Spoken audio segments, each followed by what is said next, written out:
Dalam video hari ini kami tunjukkan kepada Anda.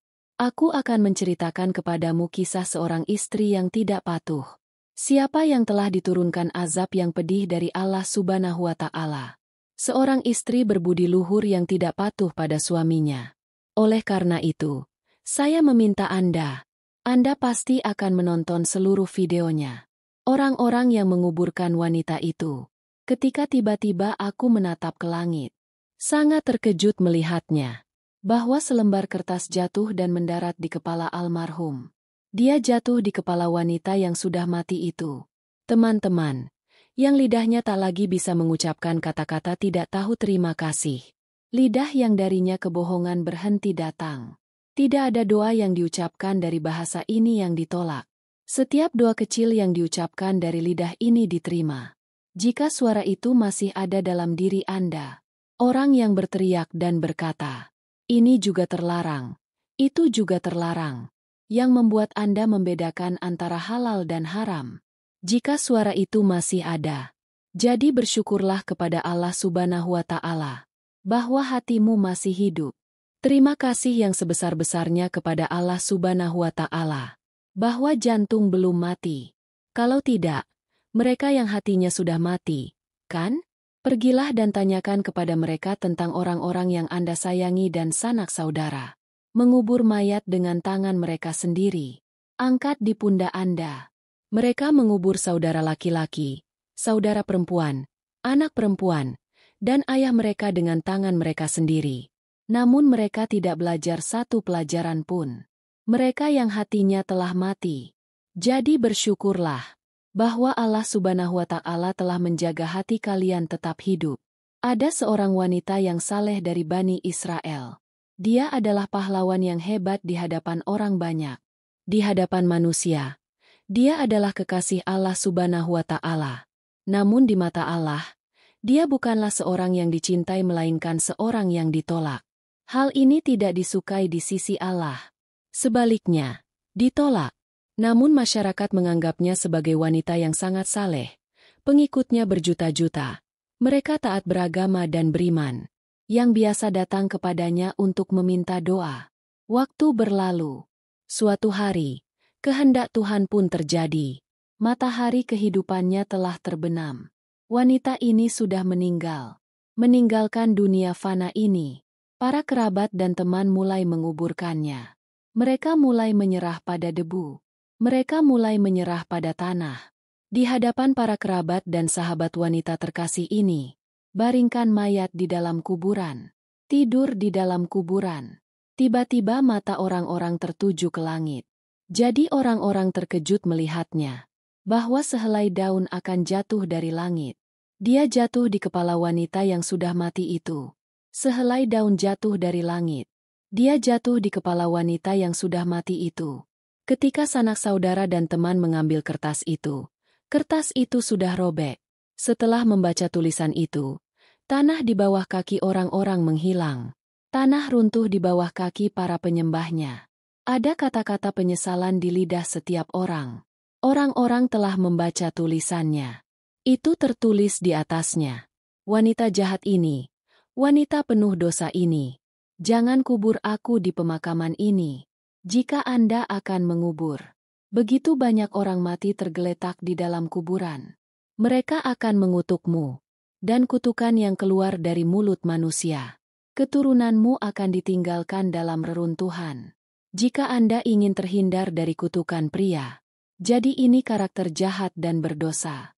Dan wanita yang paling hina adalah sasaran murka Allah. Kepada wanita yang menjadi sasaran. Jangan kubur aku di pemakaman ini. Orang-orang terkejut membaca ini. Mereka mengatakan mereka terjebak dalam rawa kejutan. Ini panduan kami.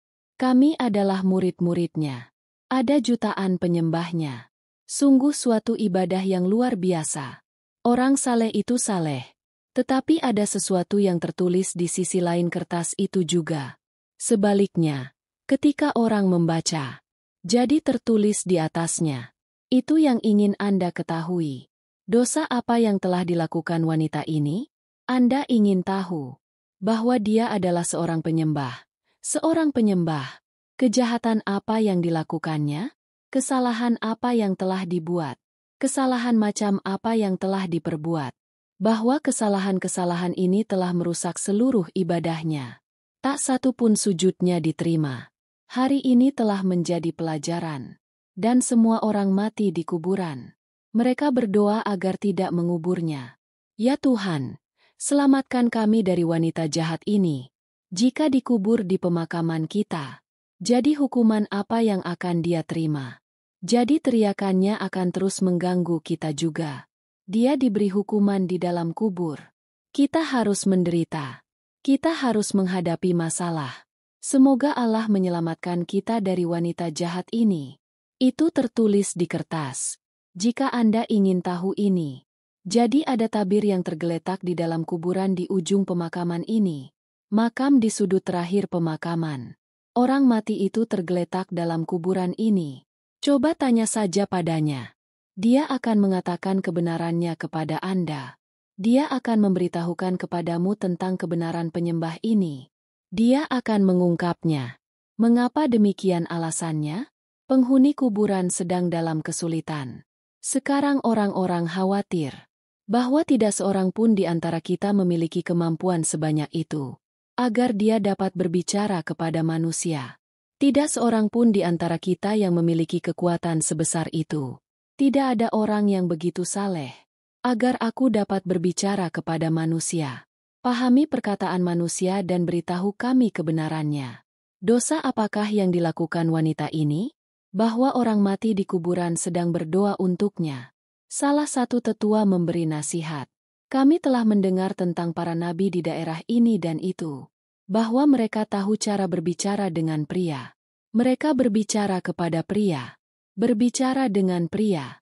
Dengan karunia Allah Subhanahu wa Ta'ala. Jika kita pergi ke nabi ini, pergi dan tunjukkan brosur ini kepada mereka. Mungkin mereka akan mau. Bahwa mereka harus datang bersama kita atas perintah Nabi Allah.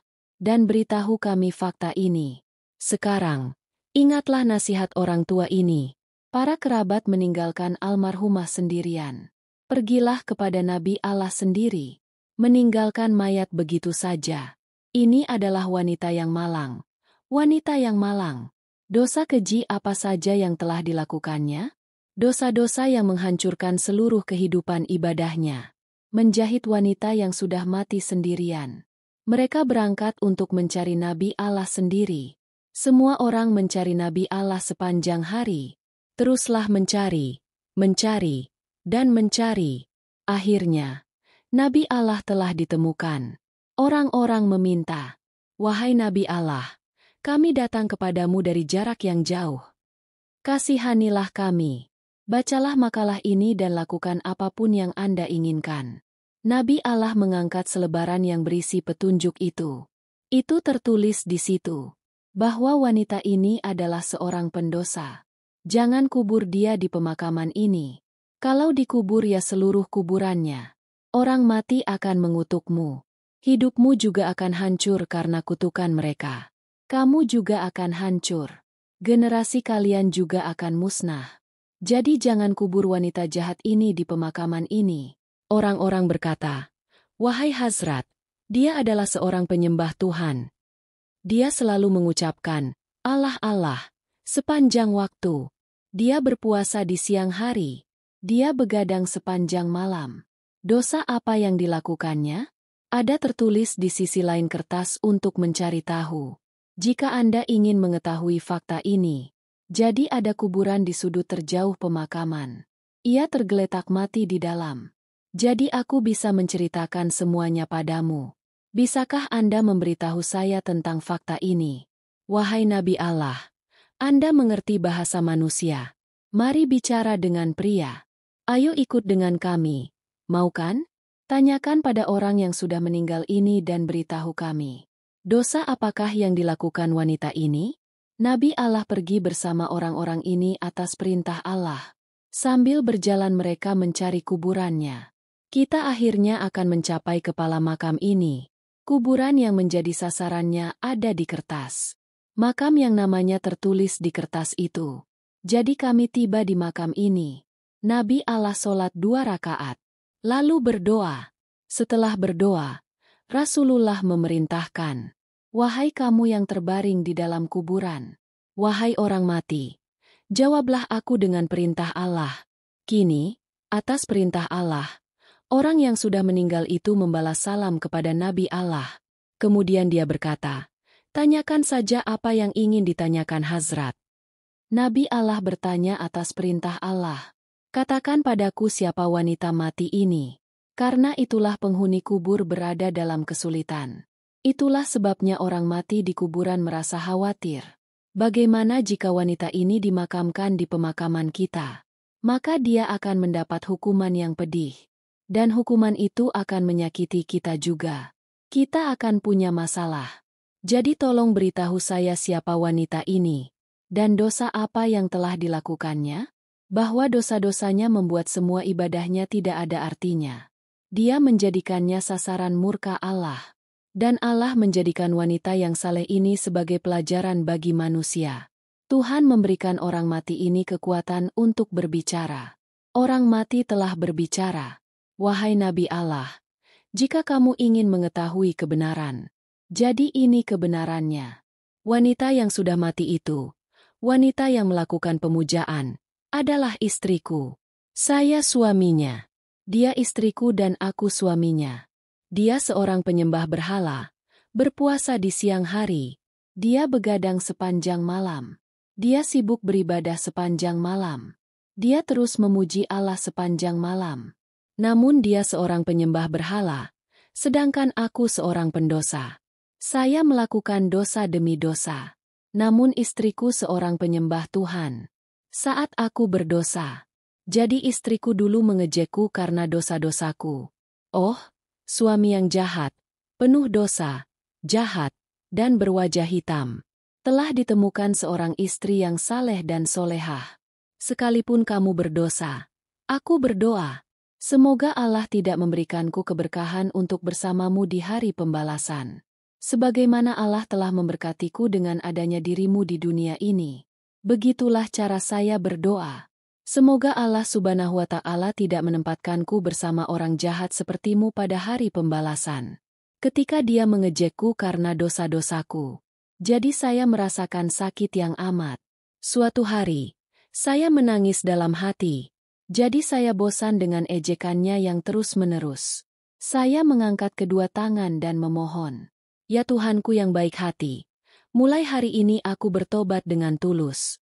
Dia akan menjadikan seorang istri sebagai kekasihnya dengan menjadikan seorang wanita penyembahnya sebagai saksi. Ya Allah, aku tidak akan melakukan dosa apapun di masa mendatang. Terimalah taubatku. Aku tidak akan melakukan dosa apapun di masa mendatang. Saya bertobat. Saya bertobat dengan tulus. Berilah aku kehormatan untuk menerima pertobatanku. Hanya desahan tulus yang keluar dari sini. Beberapa air mata keluar dari mataku. Allah Subhanahu wa Ta'ala telah menerima taubatku. Jadi sisanya adalah tanda penerimaan. Tandanya adalah saya tidak melakukan dosa apapun setelah itu. Sementara ada juga kesempatan untuk berbuat dosa. Tapi aku tidak berdosa. Jadi saya yakin bahwa Allah Subhanahu wa Ta'ala telah menerima taubatku. Sekarang saya bahkan sudah bertobat. Namun istriku tetap mengejekku karena dosa-dosaku. Dia selalu memarahiku karena dosa-dosaku di masa lalu. Dia pemabuk. Dia bajingan. Dia bajingan. Allahu Akbar bangga dengan ibadahnya. Saya suaminya. Saya menghabiskan sepanjang hari untuk mencarinya. Di atas pasir. Menyala-nyala di bawah terik matahari. Mencari nafkah dengan menyaring debu sepanjang hari.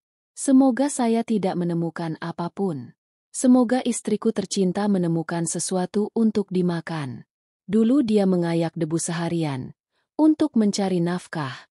Begitu sampai di rumah pada malam hari, saya akan menguleni adonan dengan tangan saya sendiri. Dulu aku suka membuat roti dengan tanganku sendiri. Dia bahkan membuat roti dan memakannya sendiri dengan tangannya sendiri. Dia juga menyuapi istrinya sambil duduk di sajadah. Dia bahkan akan menaruh sepotong roti di mulut istrinya. Dia akan memakan dirinya sendiri dan bahkan menyuapi istrinya yang sedang duduk di meja sembahyang. Saya tidak menyebutnya pekerjaan. Sehingga tidak ada satu momen pun yang kosong dari ibadah. Dan dia bahkan tidak bekerja sendiri. Dia telah mempercayakan semua pekerjaan itu kepadaku. Saya juga harus bekerja. Saya juga harus mencari nafkah. Anda bahkan dapat memanggang roti dengan tangan Anda sendiri. Anda harus menyiapkan dan memakannya dengan tangan Anda sendiri. Aku juga harus memberi makan istriku yang sedang beribadah. Dia tidak perlu melakukan apapun. Semoga tidak ada satu momen pun yang terlewat tanpa ibadah. Saya tidak dapat menoleransi kelalaian sedetik pun.